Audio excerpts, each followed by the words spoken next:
We cannot succeed when half of us are held back. Malala Yousafzai.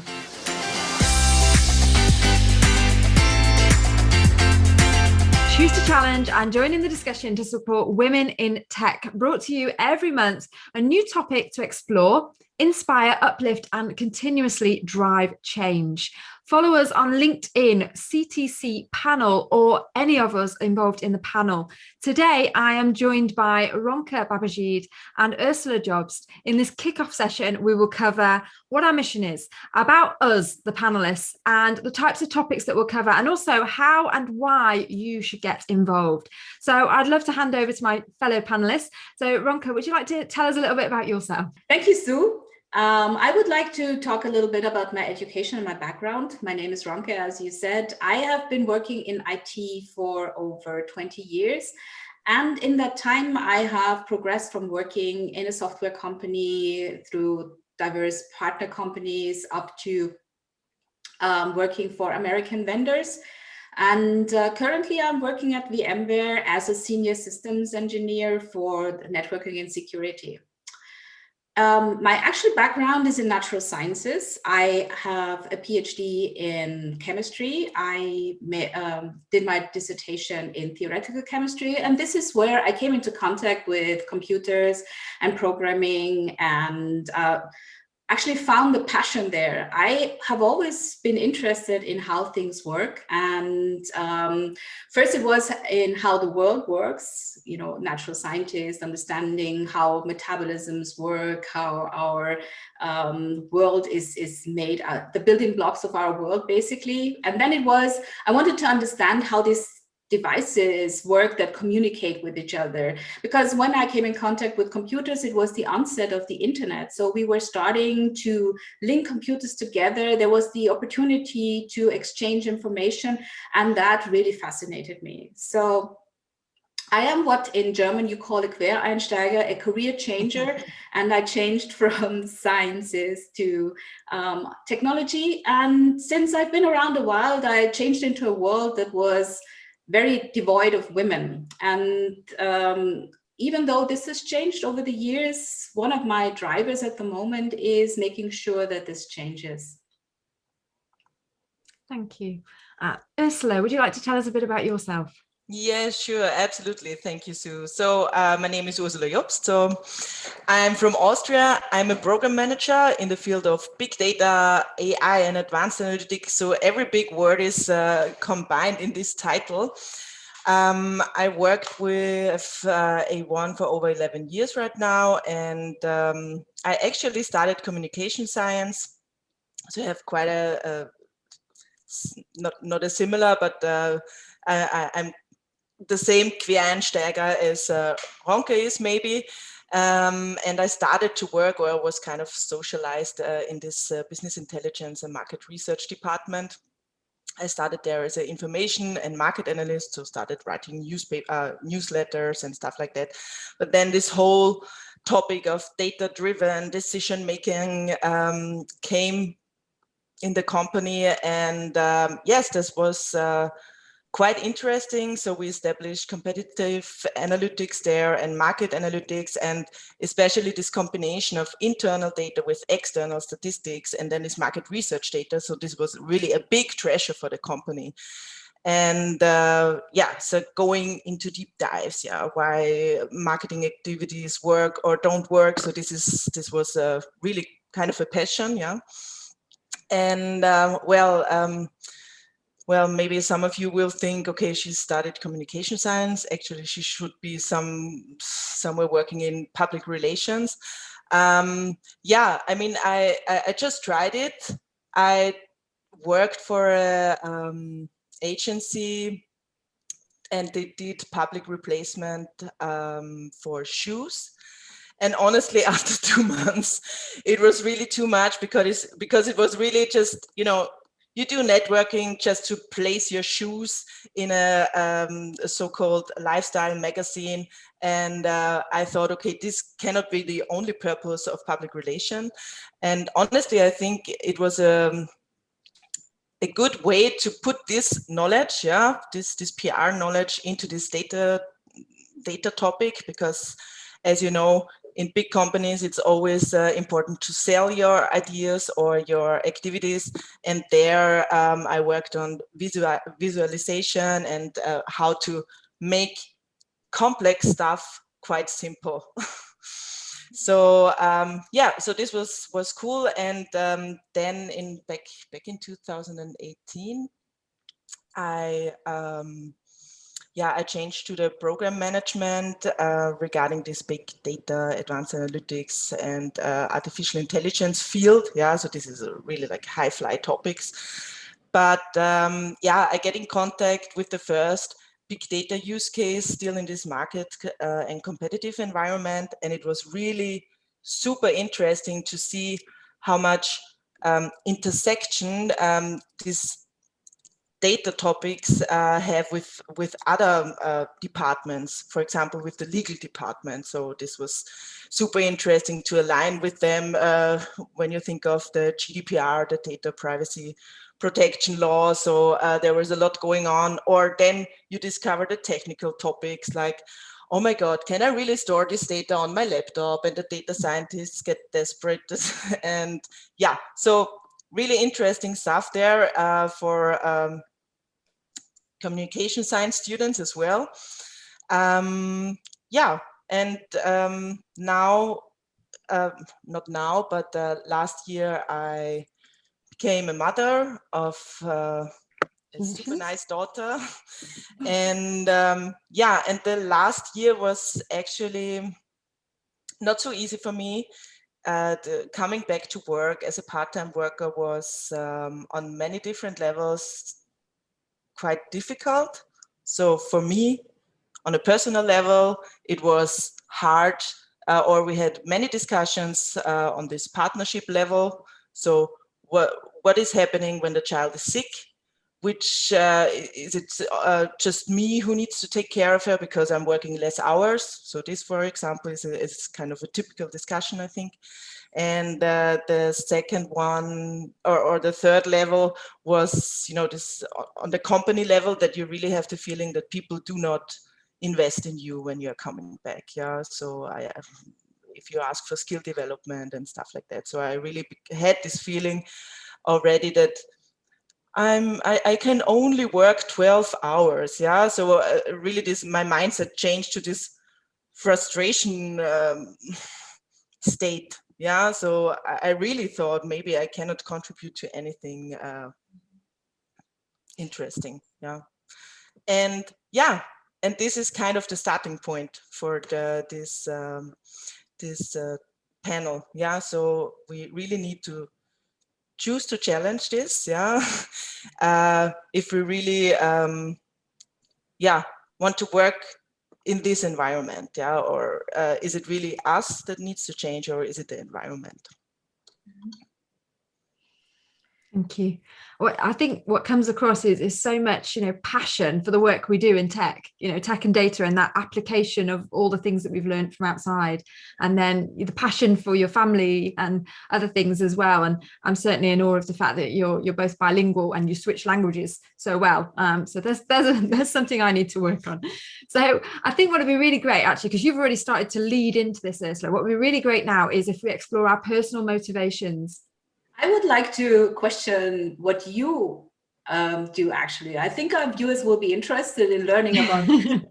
I did miss that out, didn't I? I did forget to introduce myself. All right, okay. So I'm Sue Parker, and I am the founder of Empowered Leaders in Tech, which is coaching and training IT professionals, ambitious IT professionals, to become that empowered leader, to build a career that you love. And I'm really passionate about that because I think too many of us are disconnected with the work that we do. We don't feel passion. We don't come home feeling fulfilled. And I know how much that can really impact on a home life.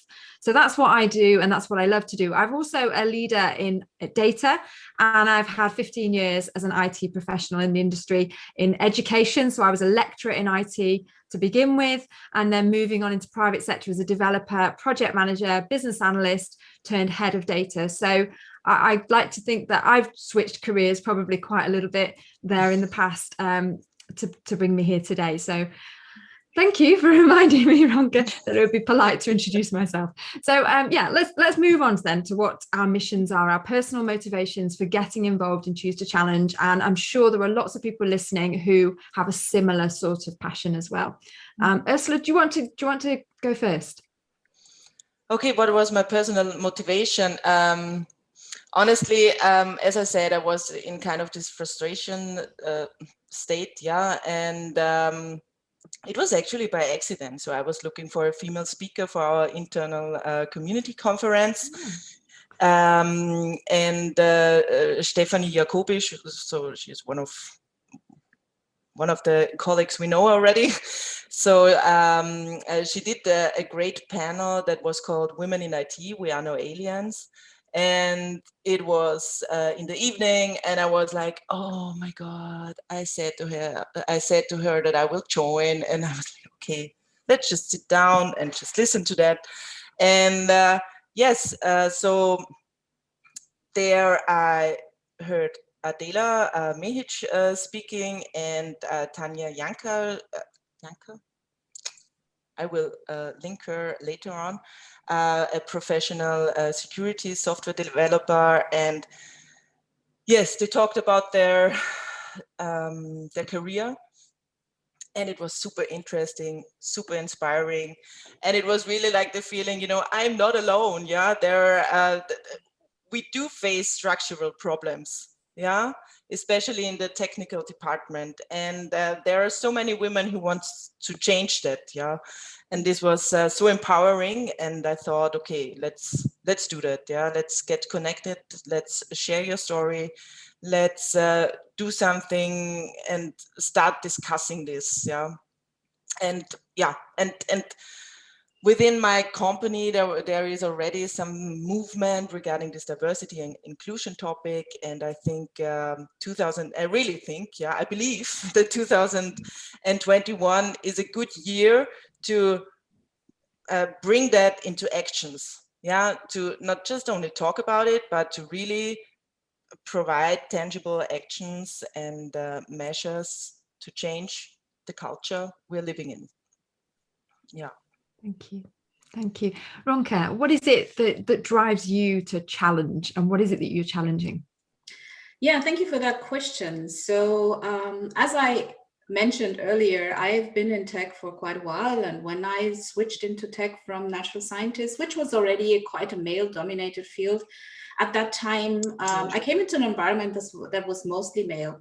And I must say that for many years, I did not have an issue with this. Of course, it was a bit the situation that I was the odd one out, but I was quite used to it. I live in Austria, where the majority of people is white, so I am not, and I always stood out a little bit. So it wasn't actually a new experience to be this bunte Hund, as we call it, the colorful dog, which is kind of derogative when you would translate into English. True. But yeah, so I was quite content working in tech. I enjoy working with men, and I didn't feel I missed out on anything or had any issues, and progressed along my interest, basically. So I started working in a software company, as I said, and then when got more interested in other stuff, moved to the security space, moved on to work more in the network space. And I was lucky to meet people who supported me and kind of made it possible for me to switch into new positions and kind of, you know, give me a lift up. But in the recent years, with all these new diversity and inclusion and equity initiatives and more women coming into our space, I actually realized that I missed out on a lot of stuff, because all of a sudden there is more room for me to be myself. And I also noticed that there is more room to have conversations around topics that are maybe very specific to my interests. So of course, I am passionate about technology, so I always have something to talk about with my male colleagues, because we love science fiction, we love Star Wars, we have all these geek stuff, we love gadgets. So there's never a scarcity of topics to actually talk about. So you don't really notice. But then all of a sudden, now I have female colleagues, I talk about other topics all of a sudden. I talk about, for example, books. I talk more about books with my colleagues. So seems to be a topic. I actually started a book club in the company I work for now. And the books I read there with them are books that maybe are, like, for example, we read Invisible Women. So this is an example of stuff I like to talk about. And maybe if you're in an all-male environment, it's not the thing you would first choose as a topic over dinner. So I started to notice that there is a scarcity of women, which was obvious before, but I actually started to realize what it was taking away from my well-being, And with all these new initiatives that all of a sudden now created programs that made it easier for women to have a work-life balance. So especially, for example, now at VMware, there's a lot of stuff going on. There's a lot of initiatives. There is a big agenda. It's called 2030. That's around equity, giving people the tools they need, making it possible for women, to have children and do the job I do. And I started working for vendors. I traveled a lot. I was constantly in planes, and I always used to say, because I don't have children, I used to say, okay, if I had children, I couldn't do this job. And at the time, it was actually true. And that's a sad thing retrospectively. And now seeing that there is actually a possibility to have this balance between the two, and it was not because this is not possible, but because they made it impossible, that drives me to make sure that the women that are coming after me have it better. That's one of my main drivers. I want them to be actually happy in tech. And that's because I see all these younger women coming. They are motivated, they're passionate, and they're really educated. And when they come, they are really, really, you see that drive. And I want them to keep it. I don't want them to hit that ceiling, get to that point where they feel that they're not appreciated. They don't have the promotions. They don't get the same pay. I don't want that. I want them to have the feeling that they're appreciated where they are. That's one thing. And the other thing that I'm noticing now is that because a lot of companies have realized that diversity is actually an asset and increases revenue, because it's always about the money, they are trying to get all the key female candidates, and there aren't enough out there because we have made it very difficult for women to actually be interested in technology. So I think that we have an issue with women understanding what we do in technology, and I feel we have to get that out there. I want women to see what kind of roles are available, and I want them to be interested in this. And that's why I've started a channel where I interview women in different roles in technology. I call it the Women in Technology Spotlight, just to get some representation of ourselves, like women like you and like Ursula out there. So we can actually tell them, look, this what we're doing is fun. You will enjoy doing it. There are other women like you there. We're not aliens, as Ursula said. We're just normal women. And you could be there with us, and we could have this cool jobs together. And that's what's currently driving me. And these are the two topics that make me want to be more out there and show my face and actually encourage other women to do the same thing. Absolutely, yeah, and that it is possible, because so many women think that it's not really for us. So yeah, completely agree. Oh, sorry. Go on. No, carry on. I wanted to ask you what made you choose to challenge this. Why are you here with us? Well, your first point is probably the first lady that I'm doing this for, and that is that lady that, like you say, they go through school. You're a high performer, you're a high achiever, you work really hard, you get the grades, and you get into IT or you get into a STEM career because it's a really good career choice, and people are supporting it, and they think you're going to be a high flyer. And I know some women who have had PhDs and gone into tech, and they're now in a position, like you say, where they're bumping their head on that glass ceiling. They're seeing it's very male dominated. They're not feeling appreciated.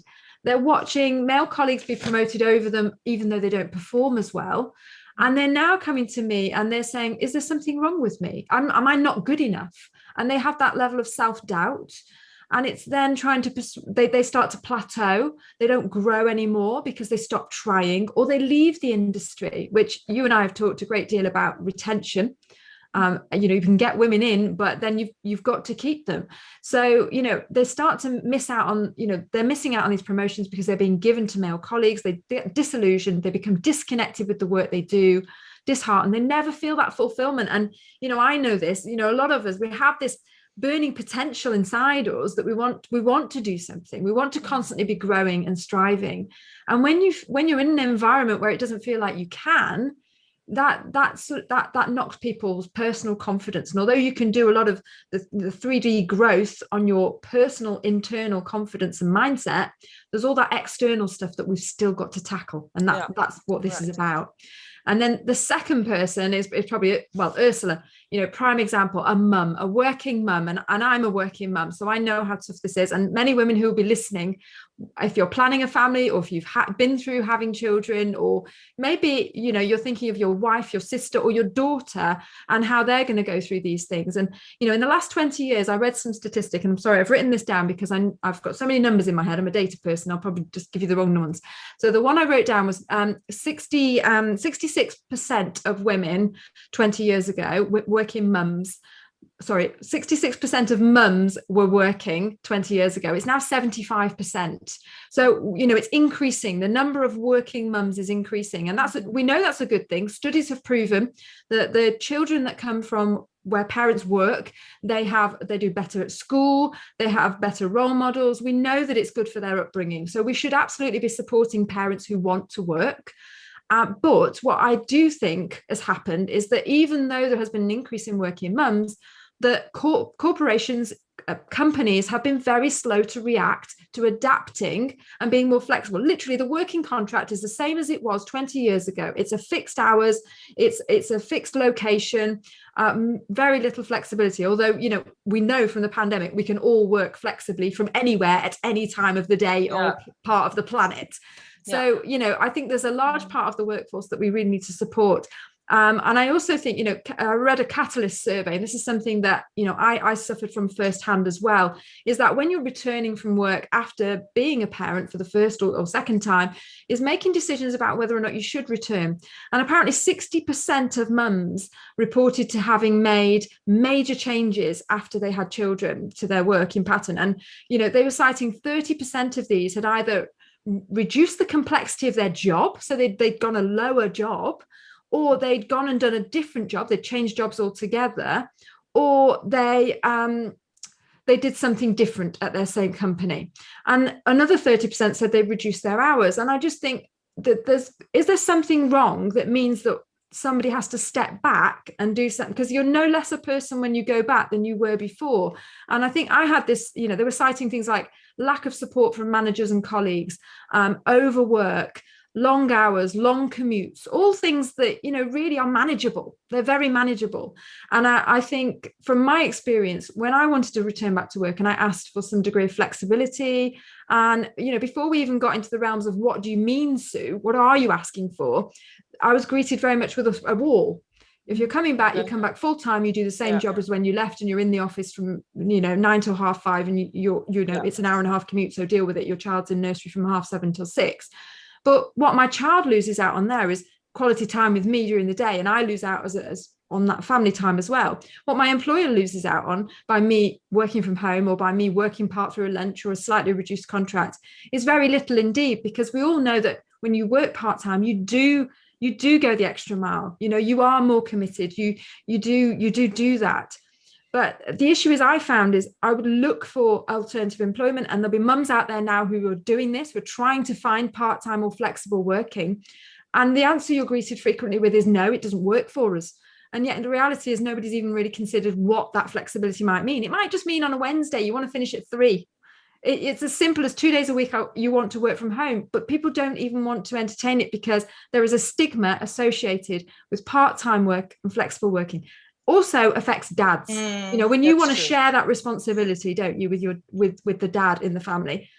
People have said after this pandemic, my card is marked now. I'm a parent. So my card is marked. My career goals are reduced as a result of having children and it now being publicly known and out there in domain. And this is a fundamental part of humanity, that people have children, people have families, and we now are a large part of the workforce. And I think that is something that I would really like to support, is, helping this stigma and allowing us to have this contribution. Because I remember when I was about to go back, people would come to me and they would say, "Sue, why don't you get a job in a shop?" And you know what I felt like? I felt like that was a piece of me, part of my identity. They wanted me to just give up. Mm-hmm. An IT professional is who I was. A career mum is who I wanted to be. Yeah. So for me to give up a large part of my skills, my contribution, the thing I'd worked hard for many, many years before having my children, was just terrible. And some people might say that's selfish, but I believe that all women should have the choice to have both and to make it work through balance, and that fathers should at the same time be part of the family life as well. And I think these are the two people that I feel really strongly for driving this change for. Yeah, I can totally relate to what you've said, Sue, and I really think that we need to change this narrative of part-time. Yeah, so it is not, as you said, it's not flexibility or part-time. It can be both, yeah, and we can manage both, or we always do that, yeah. And what I think, so from a company perspective, yeah, it's so stupid, yeah, to just let them go, or at least it was in my case, I was actually super motivated to go back to work, yeah. I was longing for this, to have another deep dive, or I don't know, analyze something new, really to research again on a new topic, yeah. But and I think from a company perspective, really, and especially this parental or maternity leave, however we want to call it, just really frame it as a chance, yeah.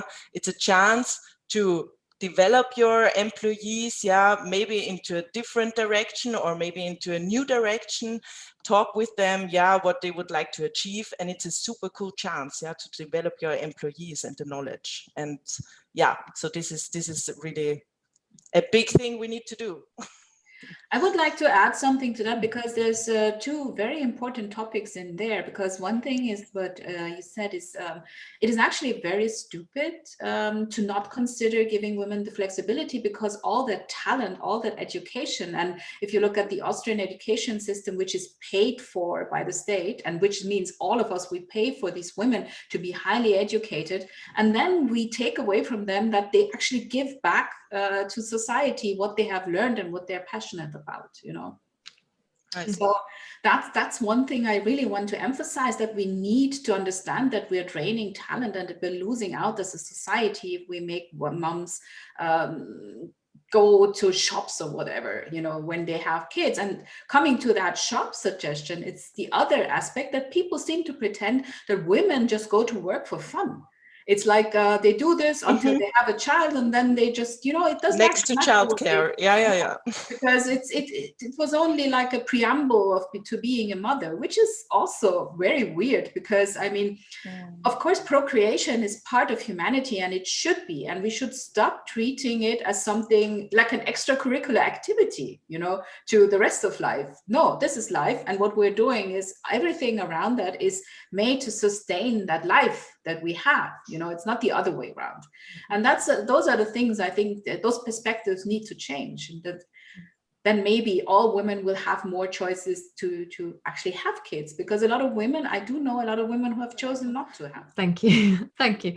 Well, these are all great points that you've raised here, and this leads really nicely into the panel discussions that we're going to have over the next few months. So we're kicking off with work-life harmony. So whether you have children or don't, whether you're having a career break, whether you're part-time, parenthood, or how you balance just having a social life and other commitments outside of work. And then we're going to cover a company's culture. So that would talk about the language that gets used, the stereotypes, the bias that we talked about as well.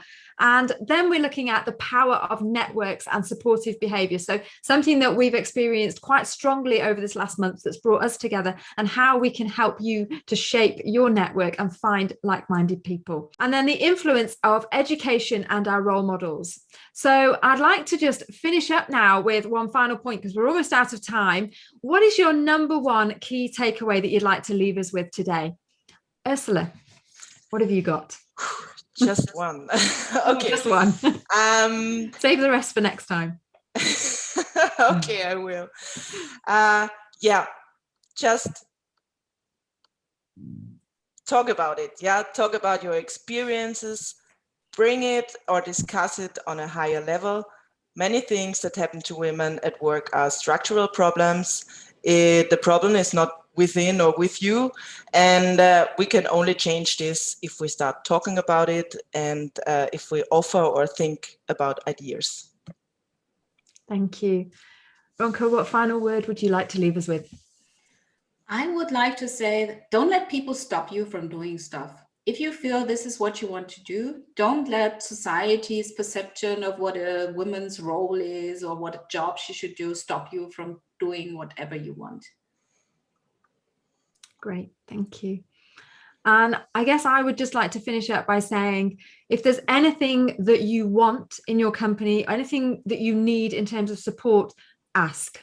You don't know how accommodating somebody might be, or how somebody may be able to arrange something to work for you if you don't ask. So have those conversations with your colleagues, have those conversations with your friends, find out what other people have got to work for them, and then go to your employers, go to your managers and your leaders and ask. Put those suggestions forward, because you never know what might change just as a result of more of us asking and explaining for what we need, so that we can all carry on doing what we're so passionate about and we've worked so hard to achieve, and see more women like you as role models going forward. So thank you, Ronke, thank you, Ursula, and I can't wait to join you again next time for another great panel discussion next month. Thank you, ladies. Great, thank you, Sue. Thank you, Ronke. Thank you.